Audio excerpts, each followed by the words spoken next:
try that.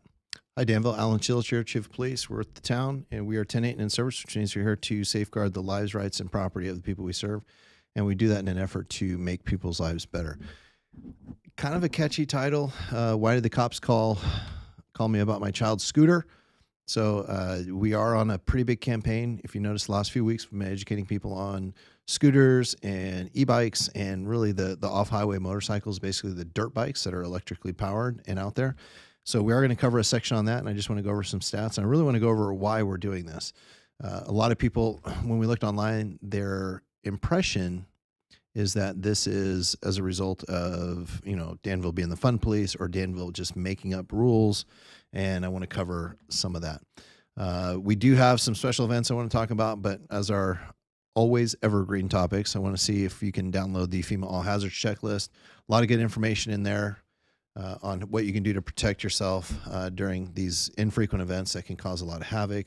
Also, make sure you sign up for the Community Warning System, download the Community Contra Costa County Wildfire Preparedness and Evacuation Guide. That'll help you to have a plan for you, your family, your pets. The PG&E website, make sure you check that out. There's a lot of good information on there, and they give you updates on what's going on if there is a power outage. Now, starting right now, actually, we've got a special thing going on for fundraising for Special Olympics. Every year, we do the polar plunge and we do the torch run, and we do all of this in an effort to raise money for the Special Olympics programs that provides not just physical fitness, but also medical screenings for Special Olympic athletes. Go downtown to Chipotle, and if you use the code DCAQ966, I know it's a catchy code, really easy to remember, but maybe just take a quick screenshot of that. DCAQ966 between now, 4 o'clock, and 8 tonight. It's actually a pretty good program. They're going to donate 25% of the proceeds for those that use that code or present the flyer. So you can take a screen grab of it and just show them the flyer. They're going to present 25% of that direct to the Special Olympics. So these are all passed through. If you look at some companies that do fundraising, and you see that certain percentages go to overhead and all that. This all goes direct to Special Olympics. So please help us out with that. We also have our Teen Citizens Academy, June 24th through 27th. That's for our high school age kids, where they learn things like use of force, search and seizure law, building searches, K-9, officer safety defenses, and traffic stops. And then the day after, on the 28th, we have one for middle school age kids. Shorter time, shorter attention span, and we cover the topics in an age-appropriate way for them. So it is a little bit different. All right, this is a live show, so if you have any questions or comments, please throw them in the chat, and I'd be happy to answer them. We're watching both Facebook and YouTube, and throw it in there. And if it's something I can get to live during the show, I'll get to it. If it's not, then I'll answer it later. On to the blotter, communitycrimemap.com. You can get the information direct to your email. You can actually set up alerts and just zoom into your area or the area that you want alerts for. And then you can get alerts. So for the week of May 27th through June 2nd, the hit and runs are actually 2. That should say 2, not 1. The first one was on the 28th, and this one's pretty significant. This is a hit and run where a car traveling eastbound on Sycamore Valley Road before Tunbridge ran into a cyclist that was in the bike lane. So the car veered off the road, hit the cyclist, and then continued driving. There was a very, very good witness that saw this, was able to get the plate. Our officers went and searched the area, ended up finding the car, finding the person, and we arrested them for felony hit and run. And the difference, when you have a hit and run, the difference between a felony and misdemeanor, both involve having an accident, an unattended event that results in damage to property or injury to person. That has to occur. Then the person flees. That's the crime, right? It's failing to, see if that person needs care, and failing to exchange insurance information. The difference between a misdemeanor and a felony, though, a misdemeanor is property damage only. So someone hits a car in a parking lot and knowingly hits it and then leaves. That's a misdemeanor. Hit on the road here, where two people maybe collide, like a rear end, and the person flees, but there's no injuries. That's a misdemeanor. If there are injuries, it turns it into a felony. Our encouragement there is please stop and exchange. information. The felony hit and run, there was no other crime other than a minor traffic violation of leaving the roadway, which resulted in the collision. But now, instead of an infraction, now we have a felony, which is a very serious crime. And so we do want that not to happen. All right, the other collision was another hit and run. This was on the 31st, and this was reported as a hit and run. I forgot. That's why I lowered it to 1. This was reported as a hit and run in the parking lot of the livery. During our officer's investigation, though, it was determined that the driver did not know they collided with the vehicle. And then we were able to get the information from both parties and help them exchange it. So if you look on the map, the yellow one, that's the injury collision, and it's in the approximate area of the collision. And the green one is in the approximate area of what turned out to be non-hit and run. Both are hit and runs. And I used to find that strange that someone could hit a car, not know it, and then leave. And frankly, if I didn't, two different events. One, see a collision happen like that where a car was backing out of a spot and scraped another car, causing the car to actually deform a little bit. And then seeing the driver and the driver having no physical reaction to having just hit the car and just continue on and go. And then another one where we saw it on video in one of our local parking lots. Same thing, where the car comes out, there's very little, if any, felt contact, but there is physical contact with the car causing damage, and then the person fled. But in those cases, if it's not a case where they knowingly hit the car and then fled, it's not a hit and run. So it's not a crime. Doesn't mean that they don't have to exchange information and take responsibility for the crash. It just simply means doesn't rise to the level of a misdemeanor where it's a hit and run. All right, we're going to move on to crime. Crime not looking so great, but hopefully this will be a good example of perspective. I know a lot of times when we talk about this, we look at the crime and there's a robbery that happened.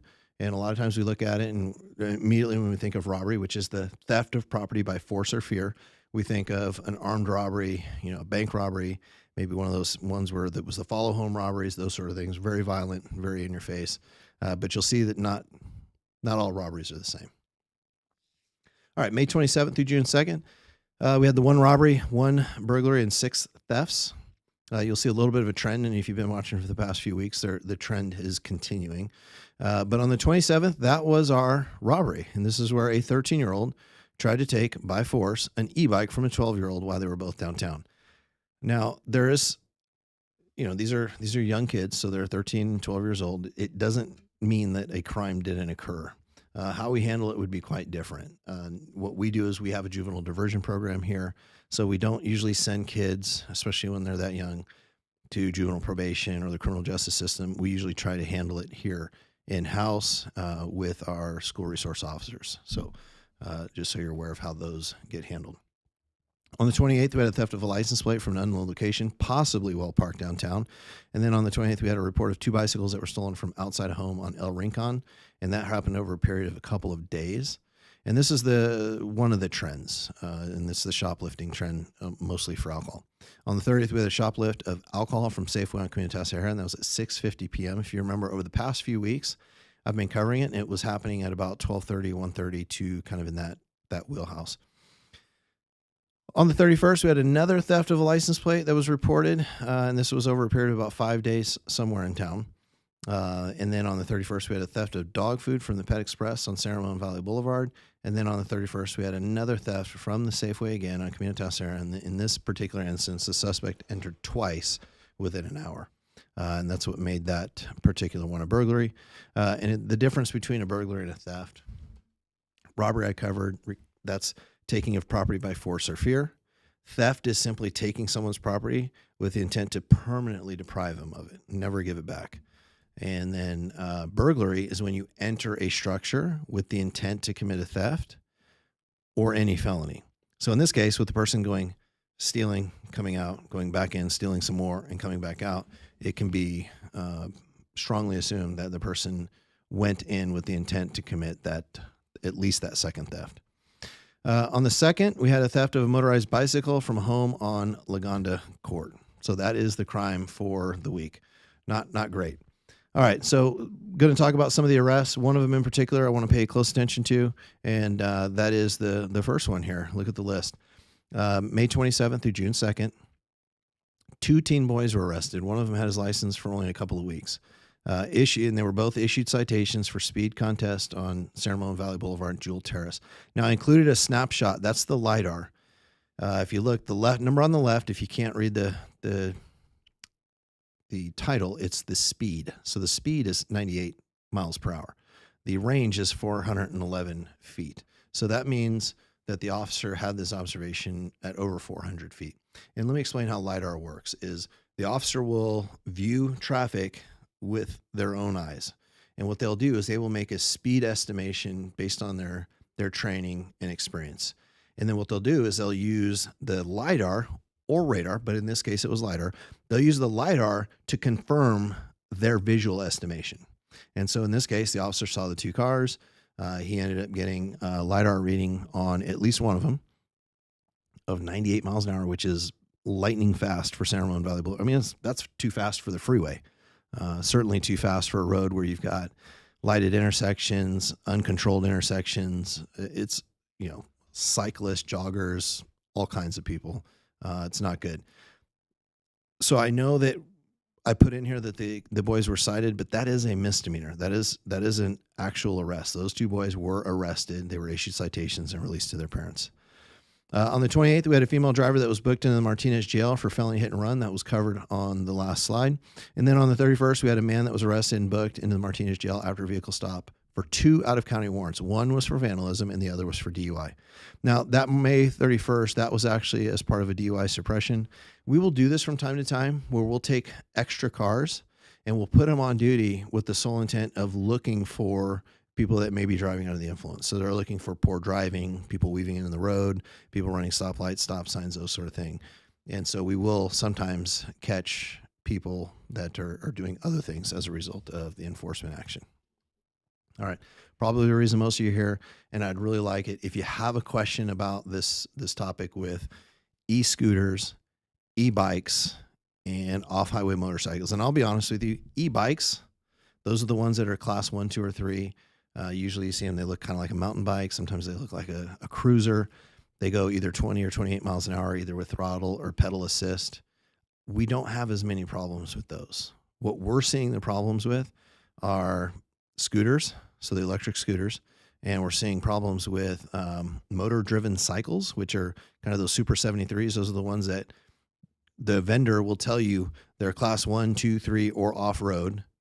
And if they're capable of going over, 20 or 28 miles an hour, and if this speed has been altered in any way, which those bikes come from the factory altered to be able to be capable of going sometimes upwards of 40 miles an hour, it no longer fits a class 1, 2, or 3 e-bike.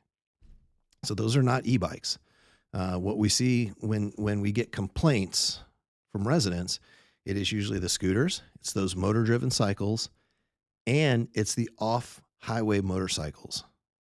And an off-highway motorcycle, that's the technical definition per the vehicle code, but the off-highway motorcycle is actually a dirt bike with an electric engine. That is exactly what it is. It has no purpose on the road.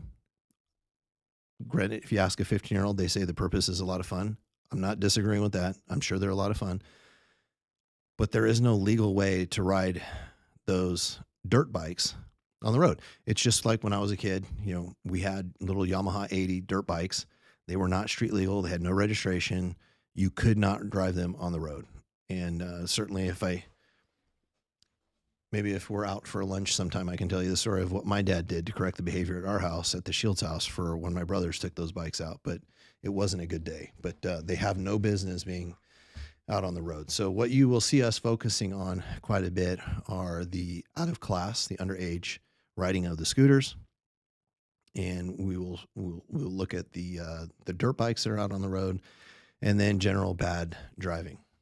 So why did the police call me to get my child's scooter? Well, most probably because that scooter is being ridden by someone who's under the age of 16, meaning that the person does not have a license. They don't have a permit.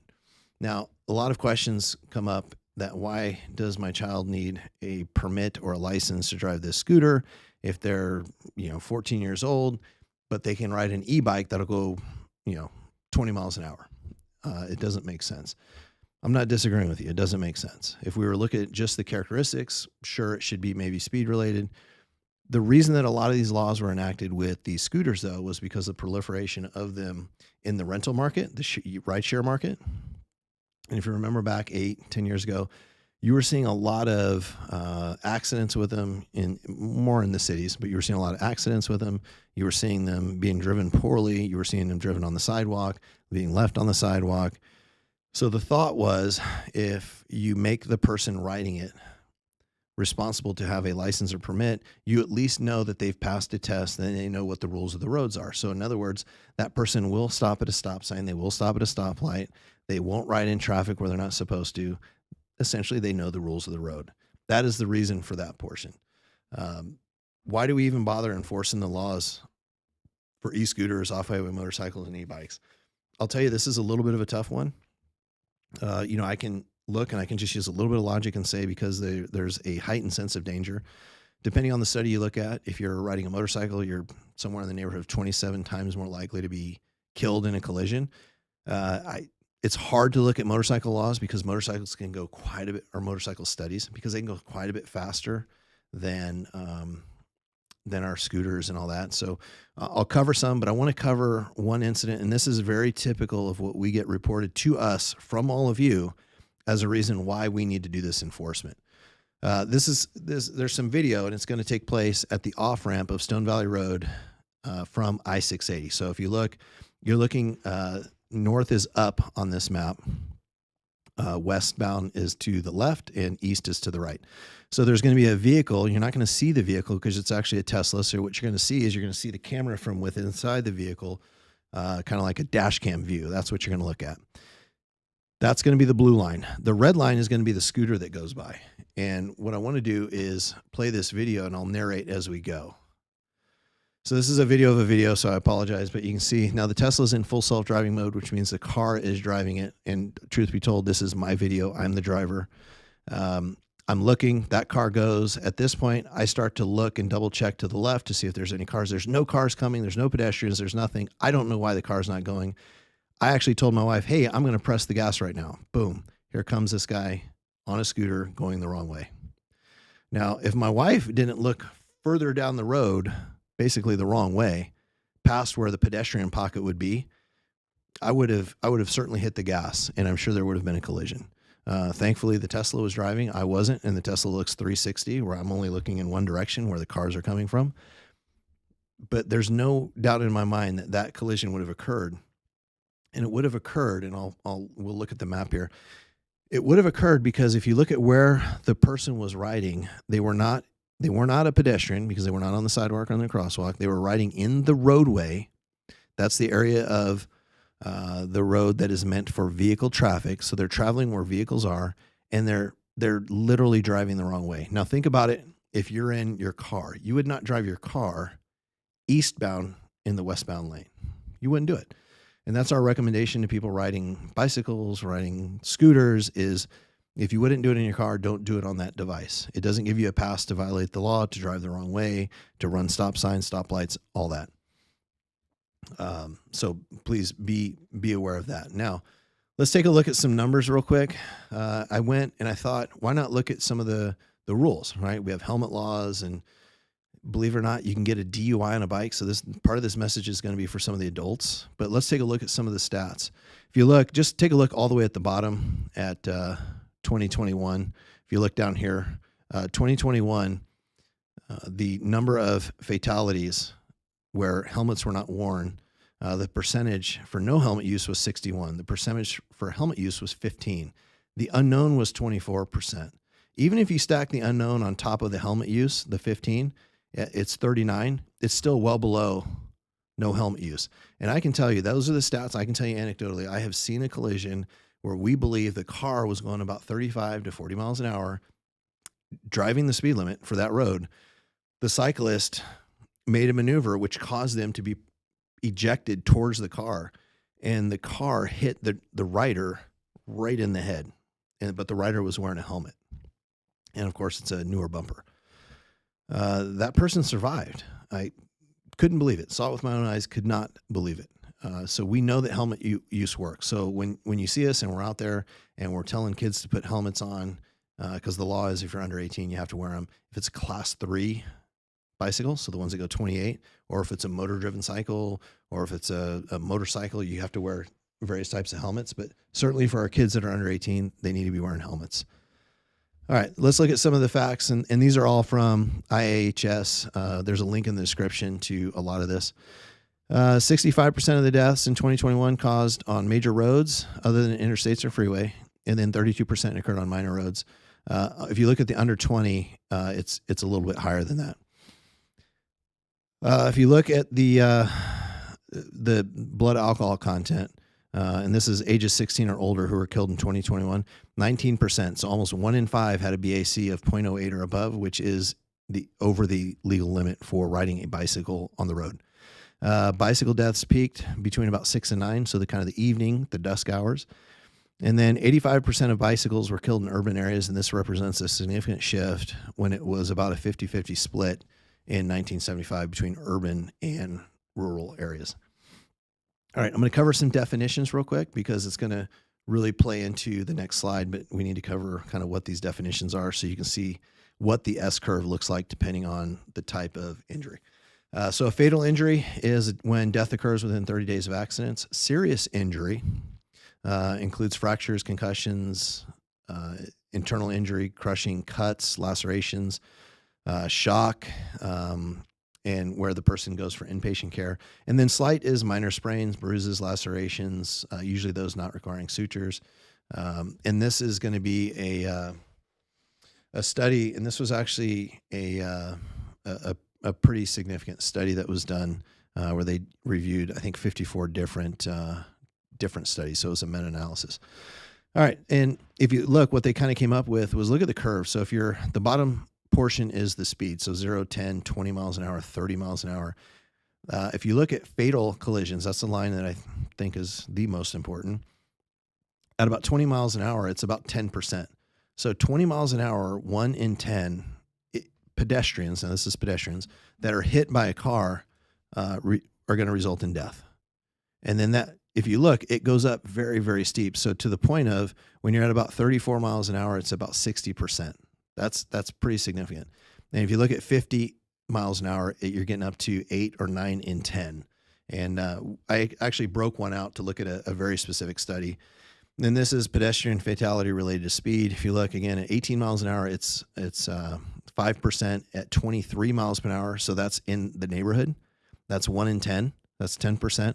At 37 miles an hour, it's about 50%. So that's our downtown area roads.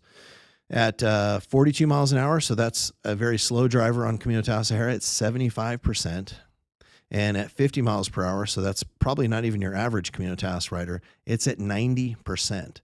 Now, I use that. I don't have bicycle numbers to give you because there's going to be and this is going beyond my trigonometry skills, but there's going to be a different change in velocity, and there's going to, depending on how the collision occurs and what the angle of the collision is. So it's hard to guess. I'm using this and presenting this because a vehicle into a body, which that will happen during a pedestrian collision, a bicycle collision, an off-highway bicycle collision, all of those things, there's nothing to protect that person. That person will have a higher chance of death. So I'm not trying to be hyperbolic, not trying to raise an unreasonable flag here. But certainly, I hope you all understand why it is that we're going and doing this enforcement. It's not because we're trying to generate revenue. There was an interesting post where someone said, hey, this is going to be a real big cash cow for the police department. To put it in perspective, if you look at the citations that we write and you look at the revenue that comes to the police department, because we only get a fraction of it, it has now become about less than 1% of our total budget. Less than 1%. The traffic unit alone that goes out and looks for people running stop signs, stoplights, they investigate traffic collisions, they put together these programs, they put together pedestrian programs, they work with our transportation unit to design the roads in such a way to reduce collisions. That unit alone represents about 14% of my total personnel budget. If it's about making money, I would just cut that unit and not worry about it because it does not generate enough revenue to even support itself, not even close. So it's not a revenue thing. It is strictly about safety. And we would prefer to stay in the education and the enforcement bucket and spend our efforts out there trying to find people breaking into homes, these repeated people that are thieving from our stores, the people that are following people homes. That is where we'd rather spend our time.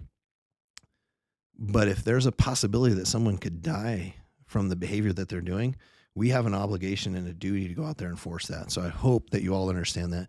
And I hope what everyone listening to this takes away is that let's try to work together on this. Let's reduce the number, hopefully to zero, of the bad driving that we're seeing and the improper driving that we're seeing, so that your police department can focus on other areas that have a big impact on the community.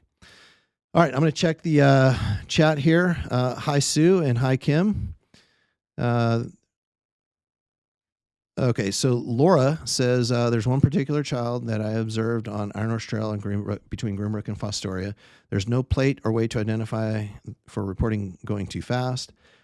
What do you recommend? He's going at least 35 miles per hour each time.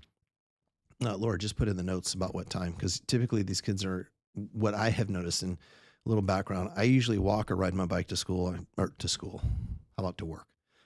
I usually walk or ride my bike to work every day.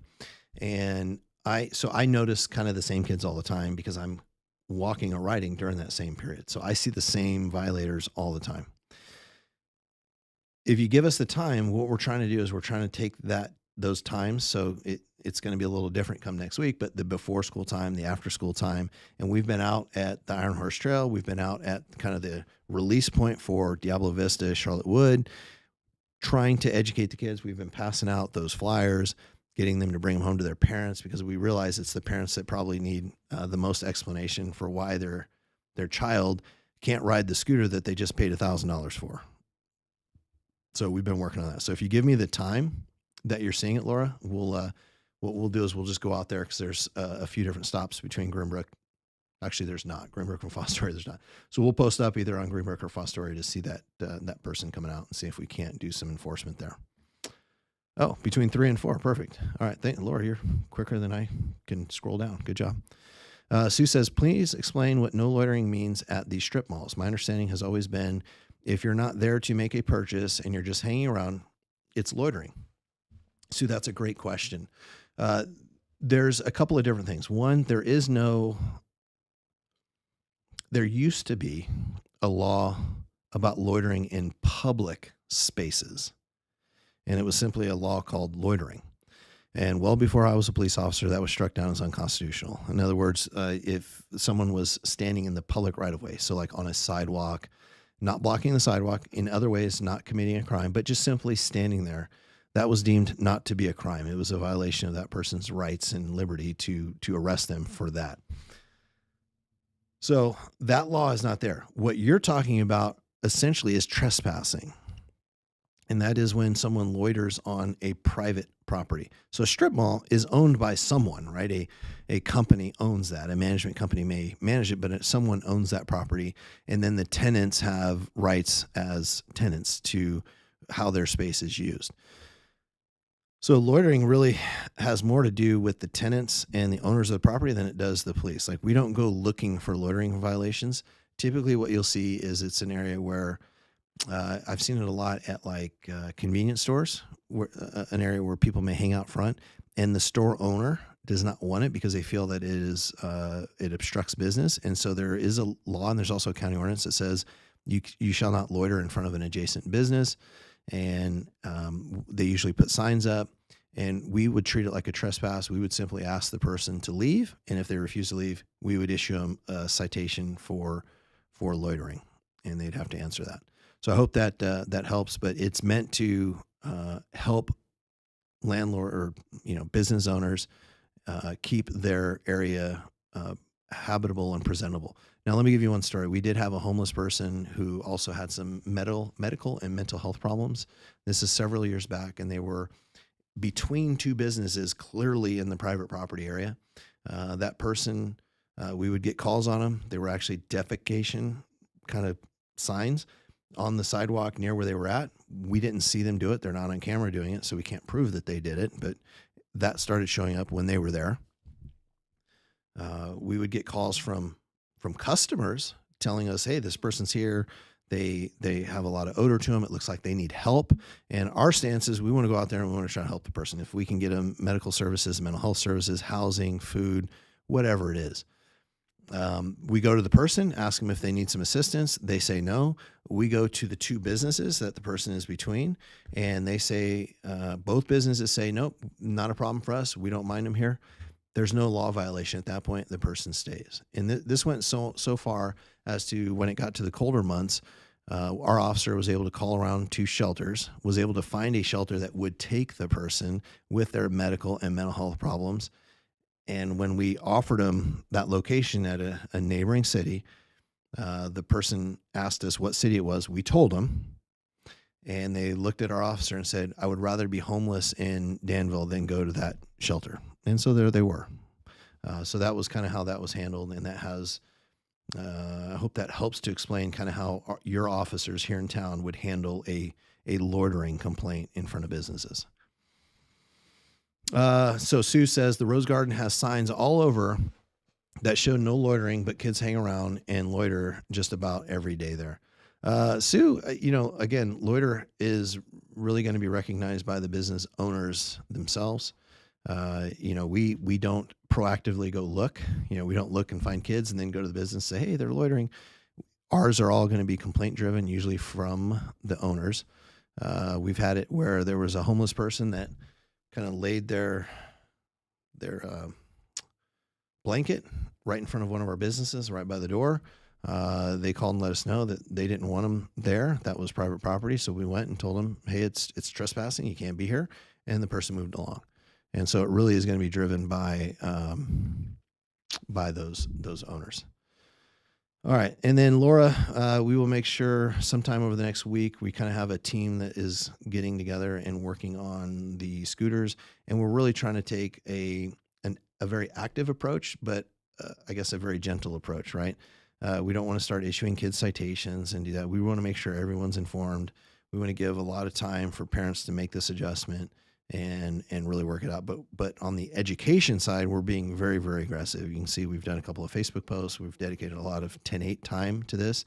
We did it on the town talks with the mayor about a month ago, and we're physically out with flyers. We've seen those little things we're putting in the ground, the yard signs, we've got those out. So we're really working on that. And certainly if our officers notice an egregious violation like the wheelie on the dirt bike downtown on Harts, they're going to take some enforcement action on those.